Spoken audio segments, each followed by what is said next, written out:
Bon, mes chers amis et frères en Christ, je vais essayer de vous montrer de ce qu'on va parler aujourd'hui dans les semaines prochaines. Ceci est une image du tabernacle qu'avait fait Moïse. Je ne sais pas si vous l'avez bien vu, mais c'est une image du tabernacle. Et je voudrais parler un peu et voir un peu l'image du tabernacle. Le dessin là, qu'on a vu, vous pouvez le trouver sur Google en écrivant tabernacle de Moïse et enfin il y aura plusieurs photos. Euh, cette image représente le tabernacle comme on le décrit dans les chapitres 25, 27, 35 et 40. 25 à 27 et du 35 au 40.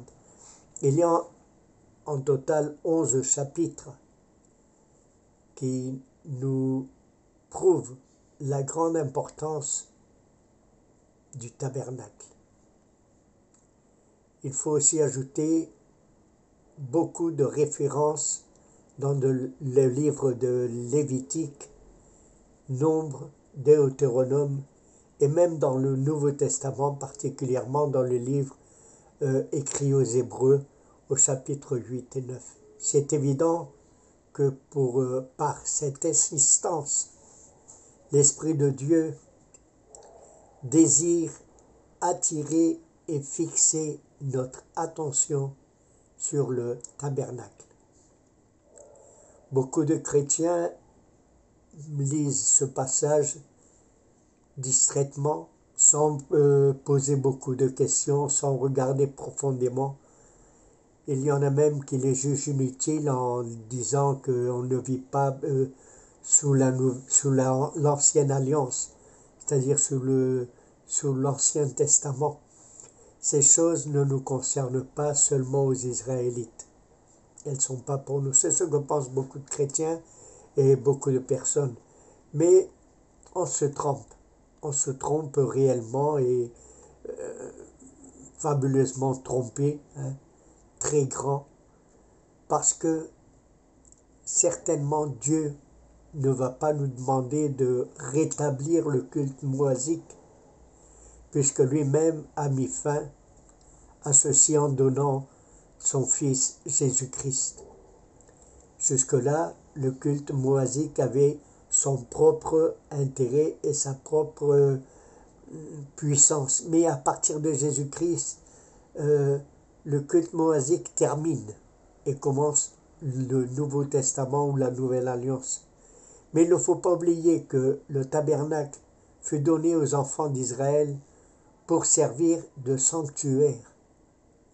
Dieu également voulait révéler de forme symbolique tout son plan de salut. Ce plan, il allait se réaliser des siècles plus tard, mais on le trouvait déjà tout inscrit dans tous les détails, dans tout le tabernacle. C'est pour ça que son étude est passionnante et extraordinaire.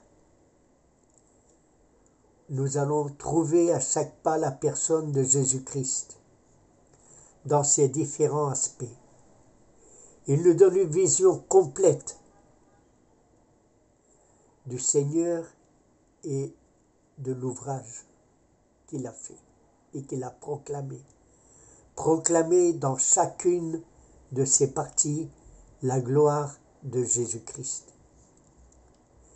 Les critiques rationalistes, ceux qui pensent un peu trop, voient dans le tabernacle une œuvre purement humaine,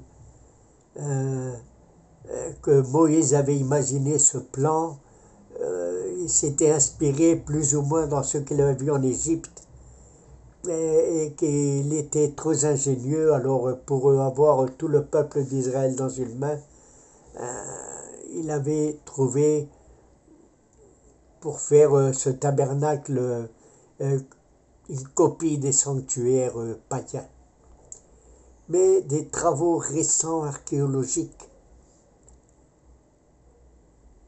élèvent l'originalité du tabernacle face à tous les temples païens tant les Égyptiens comme les Babyloniens. Les différences sont beaucoup plus que les similitudes. Je dirais même qu'il n'y a même pas de similitude. Nous ne devons pas être surpris, car la raison est bien simple. Moïse n'a pas inventé le tabernacle.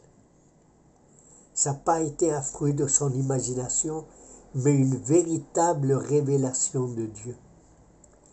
La Bible est catégorique. Dieu dit à Moïse, « Vous ferez le tabernacle et tous ses ustensiles conformément au modèle que je vais te montrer. » Dans l'Exode 25, 9, on peut lire ceci.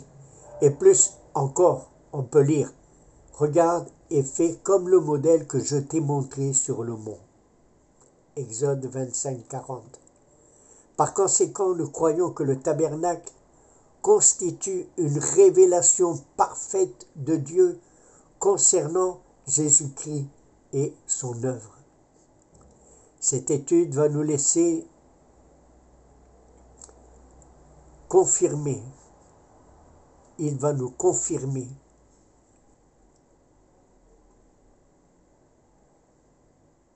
toute cette pensée qui va nous mettre face à Jésus-Christ. Ainsi, nous pourrons réaliser ce que Dieu veut.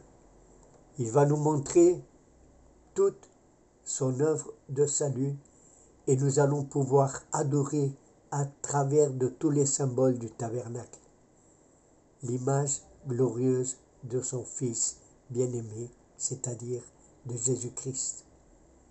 La merveilleuse sagesse de Dieu répondait à toutes les nécessités présentes du peuple d'Israël et aussi au futur de l'Église.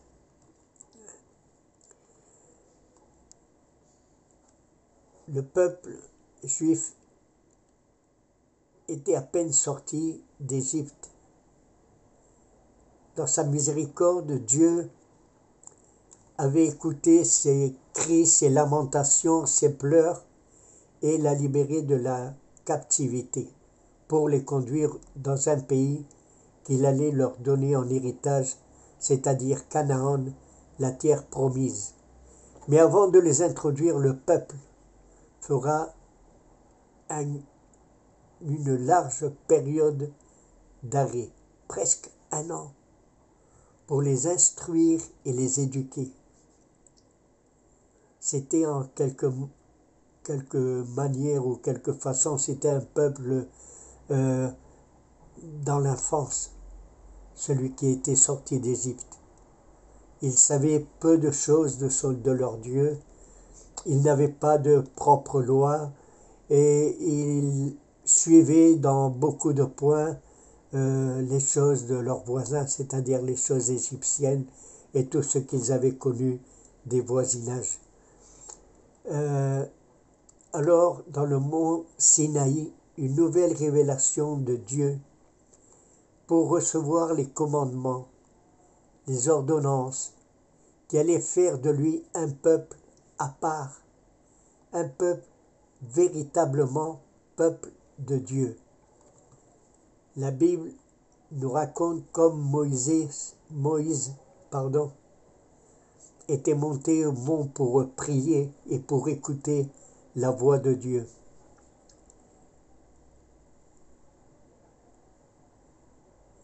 Il écoutait tout ce que Dieu lui ordonnait et après lui il descendait pour les transmettre au peuple d'Israël. C'est comme ça, comme on a dit, qu'il a reçu la vision du tabernacle, tel et comme il devait être construit, pour être l'habitation ou la maison de Dieu au milieu de son peuple. Dieu allait habiter au milieu de son peuple. La parole tabernacle, signifie que c'était une tente. Israël, lui, depuis qu'il est sorti d'Égypte, ils vivaient dans des tentes. Et Dieu voulait être égal à son peuple et il voulait habiter dans une tente. Il leur montrait comme ça que lui n'était pas comme les idoles des païens, lesquelles ne bougeaient pas. Elles restaient fixes au lieu où on les avait mis. Au contraire, Dieu se manifestait comme un Dieu qui pouvait accompagner à ses adorateurs, à son peuple, voyager avec eux, parce que il est dans tout lieu et il accompagnait son peuple, car tout est à lui et tout lui appartient. Dieu bougeait avec son peuple. Ce n'était pas une idole qui restait fixée dans un seul endroit, sinon que Dieu se manifestait et il disait on part de ce lieu-là et le peuple d'Israël devait partir. On va s'arrêter ici et le peuple devait s'arrêter ici. Le peuple ne bougeait pas tant que Dieu ne bougeait pas. Le tabernacle donnait à Israël la révélation d'un Dieu qui remplit l'univers. Quand les païens partent de leur ville ou de leur maison, leur Dieu restait là-bas, ils ne pouvaient pas bouger. Des fois, de temps en temps, on les sortait, comme on fait ici en Espagne, la Semaine Sainte, ou les processions, non? Mais réellement, eux ne bougeaient pas, ils ne pouvaient pas marcher. Mais Dieu, le Dieu d'Israël, le véritable Dieu, lui, il se mouvait, il bougeait avec son peuple, il marchait avec son peuple et il s'arrêtait avec son peuple. Quand Israël marchait, Dieu allait et marchait avec eux. Le tabernacle, il était complètement démontable. Les dimensions comme le poids permettaient un transport facile et léger. Quand le peuple devait lever le tabernacle, les Lévites, c'est la tribu qui avait été désignée par Dieu pour servir dans le tabernacle et servir pour tous les ustensiles de tabernacle. Le démonter facilement et quand on s'arrêtait, on le montait aussi rapidement. Israël avait le sentiment consolateur de que Dieu habitait au milieu d'eux d'une manière continue. C'est le sentir que nous devons avoir également, nous autres, les chrétiens. La présence de Dieu n'a plus de symbole visible. Parce que maintenant, Dieu vit par la foi en nous. C'est nous qui transportons Dieu conformément à ce que Dieu veut.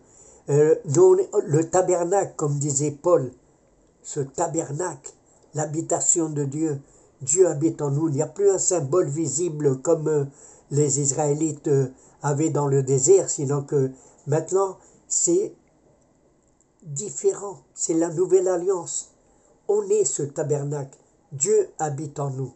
Et Dieu va toujours avec nous dans tout lieu. Si on va en Espagne, Dieu va avec nous en Espagne. Si on va en Angleterre, Dieu va avec nous en Angleterre. Tout ce qu'on fait, Dieu est là, habitant dans nos cœurs, et il voit tout ce qu'on fait. Le tabernacle, ce nouveau tabernacle qui est notre corps, est réellement merveilleux, merveilleux. La foi nous montre que comme il est écrit dans dans les évangiles de Saint Jean, la parole fut chair et il habita entre nous. C'est très intéressant que la parole grecque traduite pour habiter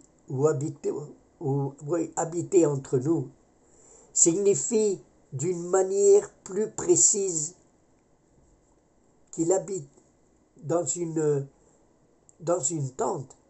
Et si le terme pourrait exister, on pourrait dire que Dieu tabernacule je ne sais plus très bien comment le dire, mais il habitait comme dans une tente en nous. Le tabernacle visible de Dieu au milieu de son peuple annonçait le temps où Jésus-Christ allait venir habiter entre les hommes dans un corps de chair, Le tabernacle se levait au milieu du peuple d'Israël. Il n'était pas dehors, il n'était pas dans une extrémité, mais il était au milieu du peuple d'Israël, dans le plus grand.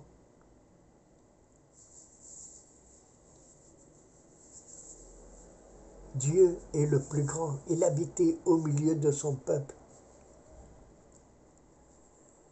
Dans le livre de Nombres, on dit aucune des tribus